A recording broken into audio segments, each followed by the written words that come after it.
This is Christopher John Bjerknes. It is September 19th, 2025. Charlie Kirk was a very easy and opportune target for a political assassin. He was literally a sitting duck who did not engage in appropriate security measures.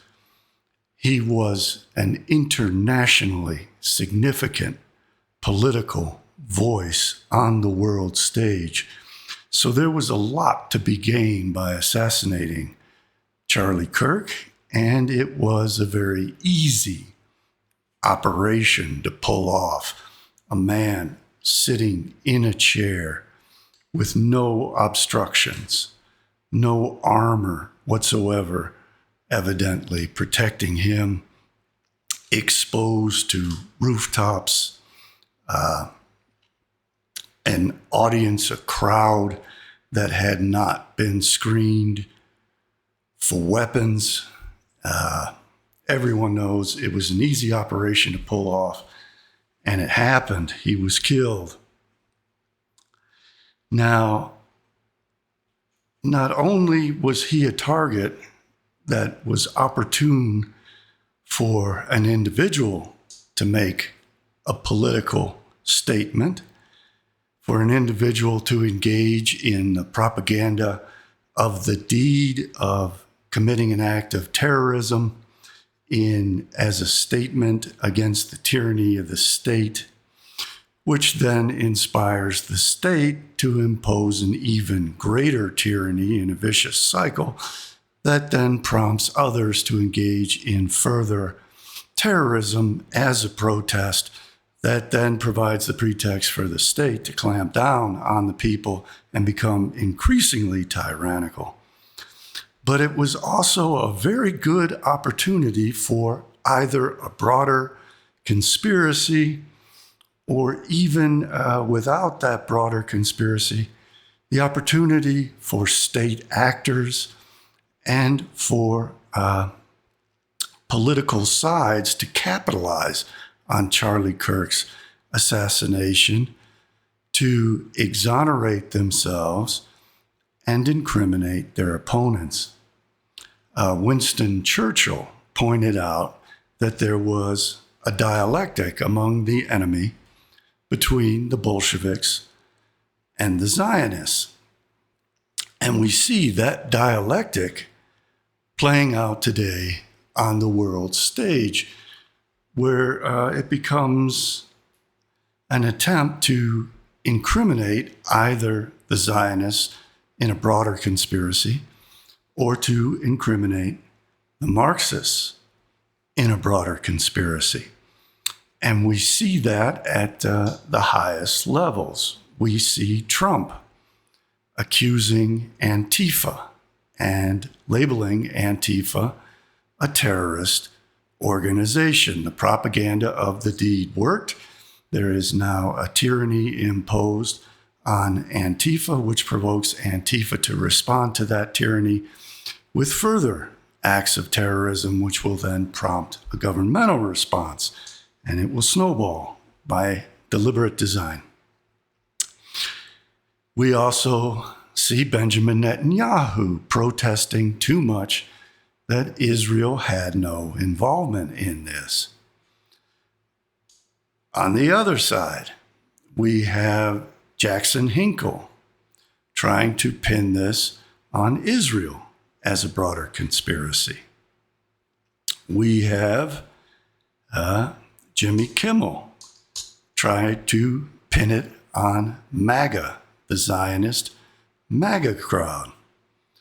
So they're both trying to capitalize on this assassination, whether or not the Zionists were part of a broader conspiracy through agents provocateur, through mind control, through members of the group provoking Tyler Robinson to commit this murder, or whether they're simply trying to capitalize on it to gain political points for their viewpoint and to attack their political enemies. I'm going to show you how Antifa has its roots in the Jewish Anti-Fascist Committee in the Soviet Union, in which Ilya Ehrenberg participated. Ilya Ehrenberg was famous for issuing orders to Soviet soldiers to rape German women and exterminate German men in order to end the German race during World War II. And I'm going to prove that there has been this dialectic going on between the Marxists and Zionists forever. I'm going to discuss the nature of exculpatory and incriminating evidence.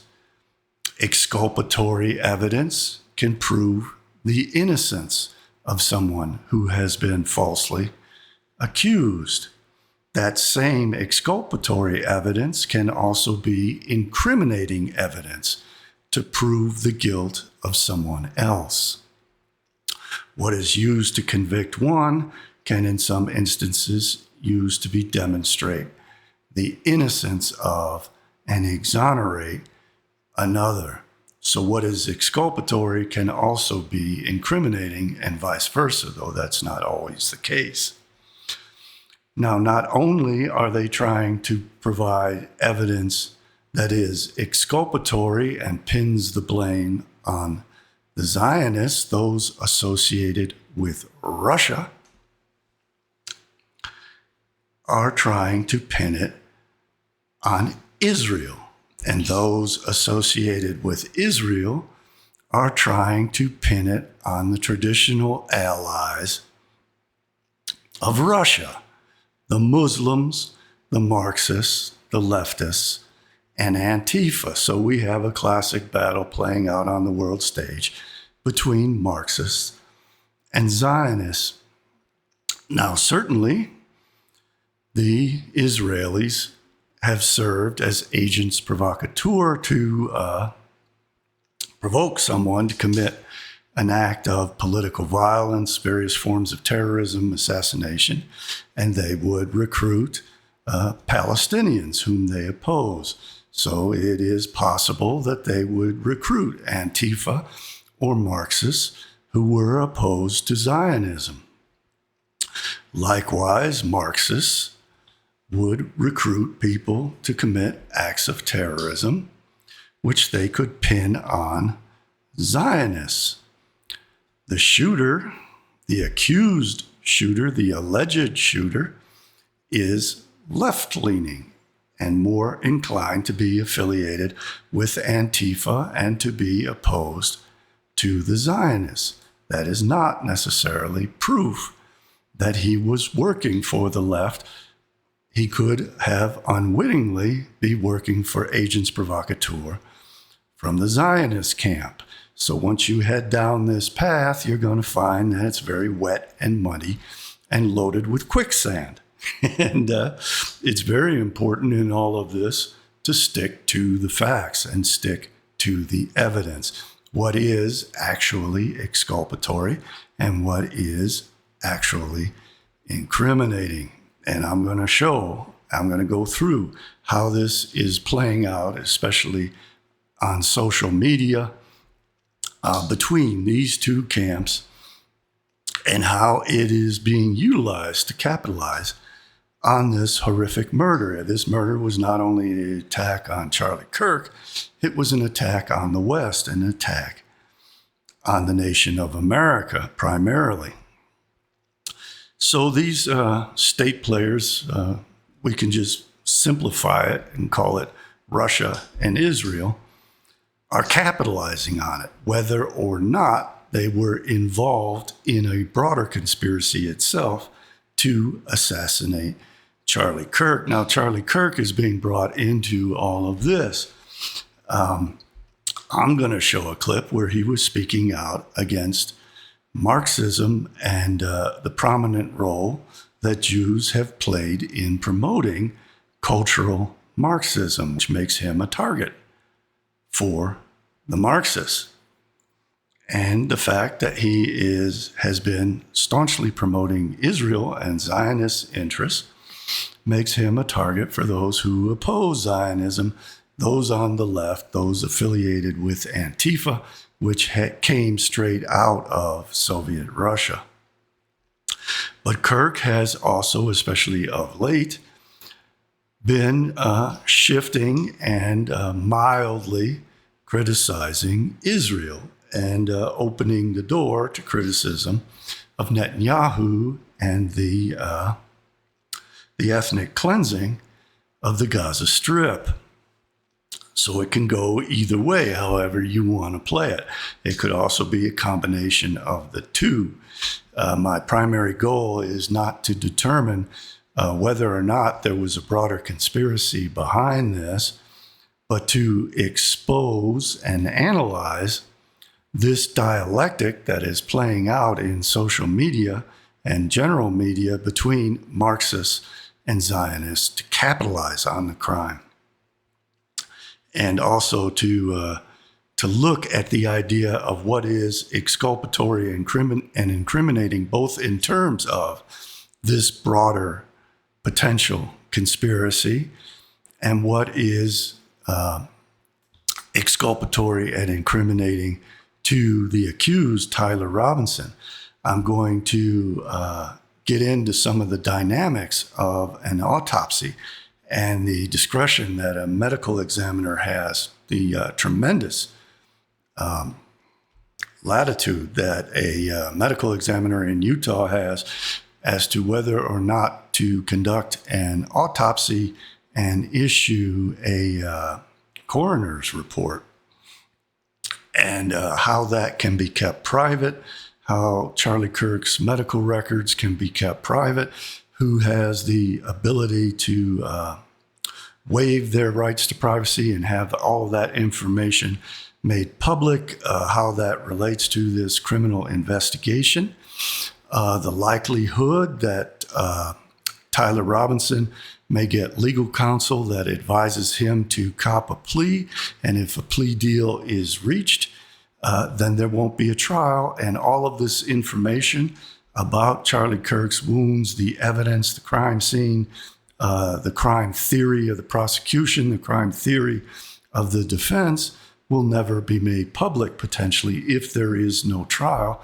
and if a plea deal is reached, or if for some reason the accused passes away, or if the state drops its case, or if new evidence arises that exonerates Tyler Robinson, exculpatory evidence. I'm going to get into the obligation of the state to disclose and preserve exculpatory evidence, the obligation of the state to secure the crime scene. I'm going to talk about whether or not the people who were involved in transporting Charlie Robinson to the hospital acted in a proper manner and made the correct decisions, or if instead they ought to have waited for paramedics and an ambulance, and what occurred during that transport to the hospital. I'm going to talk about what happened at the crime scene immediately following the assassination. And I'm going to get into all of that. Let me start out showing you some video of Netanyahu discussing the idea that this terrorism, likening it to Islamists and ultra-progressives.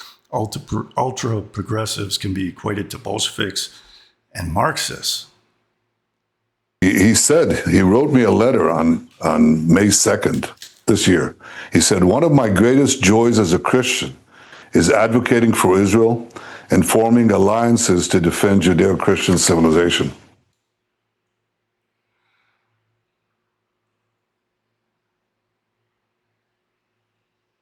And you know, this is a worldwide problem. The people on the extremes, the Islamists, the radical Islamists, and their union with the ultra-progressives, they often speak about human rights. They speak about free speech, but they use violence to try to take down their enemies, whether it's President Trump, who's been almost assassinated twice, or they tried to kill me here too. But they got Charlie Kirk, and it's just heartbreaking. He said. So we have Netanyahu trying to pin the blame on the, quote, ultra-progressives, and deflecting blame from the Zionists. And I'll show you other video clips where Netanyahu is trying to protest too much and claim that Israel had no involvement in this. So he is both trying to exonerate Israel and trying to incriminate the Bolsheviks, the ultra-progressives, the Marxists, the left wing, Antifa, and by further implication, Russia, who has been behind those as well as behind the neo-Nazis to create civil disorder in the West, which is would be one of the primary motivations for the left, for Antifa, to be involved in a broader conspiracy by provoking and grooming this shooter, agents provocateur, telling this shooter how he will become a hero if he commits this, planting the idea in his head, discussing with him how he can pull it off. Just the same way that Antifa coaches and trains, literally physically trains Antifa members how to engage in violence, how to smash windows, how to conceal weapons on their body, how to take out an opponent very quickly and very viciously and very destructively. All of that could have potentially been part of a broader conspiracy. And that is the picture that Trump and the prosecution is trying to paint of this. So let's watch Netanyahu once again.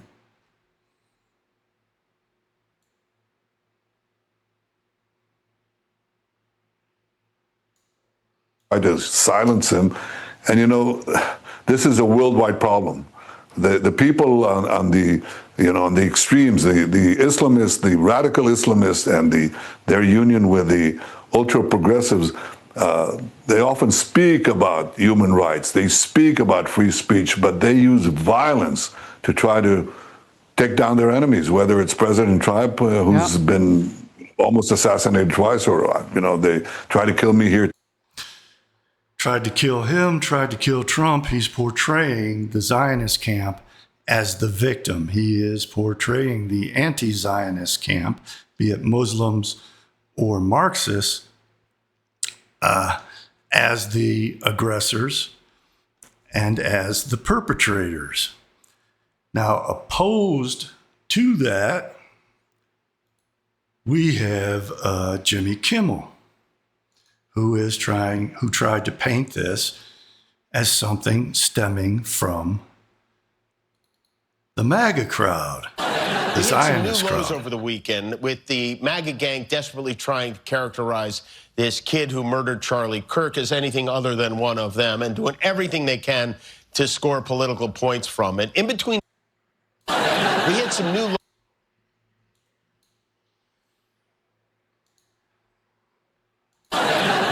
lows over the weekend, with the MAGA gang desperately trying to characterize this kid who murdered Charlie Kirk as anything other than one of them, and doing everything they can to score political points from it. In between the finger pointing, there was grieving. On Friday, the White House flew the flags. So Jimmy Kimmel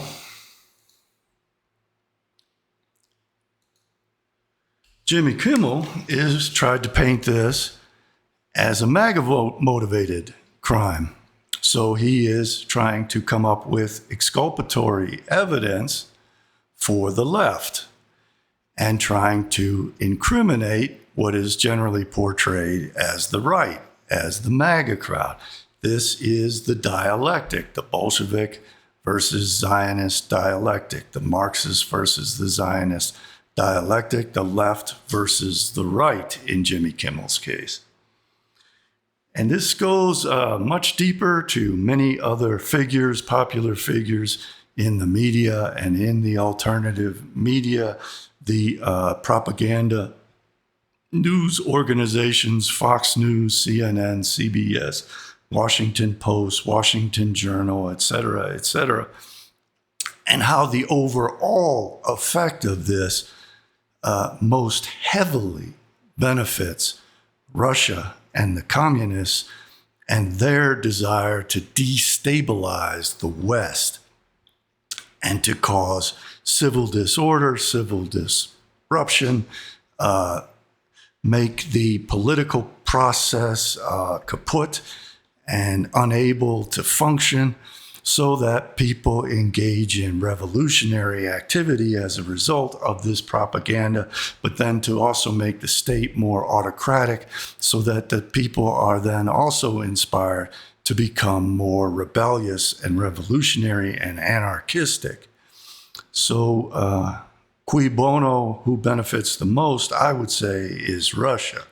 Who is this shooter most affiliated with? He's most affiliated with the left, if indeed he is the shooter, and if indeed there were not agent provocateurs from the Zionist camp or from some other camp. We also have to analyze where Charlie Kirk sat on all of this. And he had dual stances. He was attacking both the Marxists and the Zionists on some level, but he was very staunchly pro-Zionist for a very long time, and his criticisms were very hedged and very minor compared to what they ought to have been, and his advocacy for Israel was very staunch and extremely outspoken and very consistent for a very long time, and the way that he promoted Trump was unwavering. And he helped to get Trump elected so that Trump could do all these things which are of great benefit to Israel. So in weighing the scales, you can make your own judgment. But I'm going to give you my insights to all this. And again, I'm going to go over this dialectic of Bolshevik versus Zionist, how they are using exculpatory and incriminating evidence, how they are misrepresenting the evidence to make it appear exculpatory for their side and incriminating of the other side, how there are bad actors involved in all of this, promoting misinformation, disinformation, hoaxes, etc., and how important it is to get at the truth, to get at the facts. And primarily, I want to see a thorough autopsy report, and if there is a trial, perhaps the body will have to be exhumed. I want to know what transpired between the medical examiner, the body, the medical professionals who treated Charlie Kirk.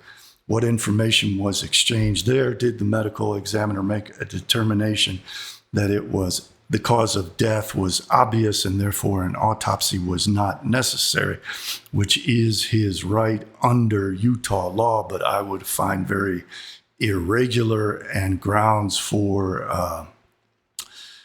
the defense to say that exculpatory evidence could have been found in that body and call for the exhumation of that body. I want to go over some of the things involved in the crime scene and the decision to immediately transport Charlie Kirk's body in an SUV and what transpired when that happened.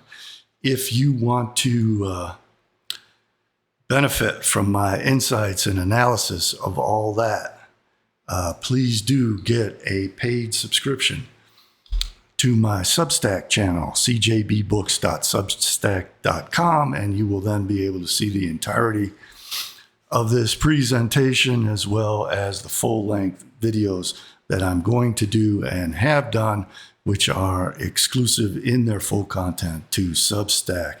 Please also do visit my website, CJBbooks.com, where you will find my books, as well as links where you can contribute through PayPal, Buy Me a Coffee, and cryptocurrencies. And I want to thank deeply from my heart all of those who have contributed. I very much need your contributions to keep going, and I am tremendously grateful to you all for that. Thank you so much. Again and again, thank you. Thank you. Thank you. So I am now going to go over to my paid portion of the presentation. I want to thank everyone for watching up to this point.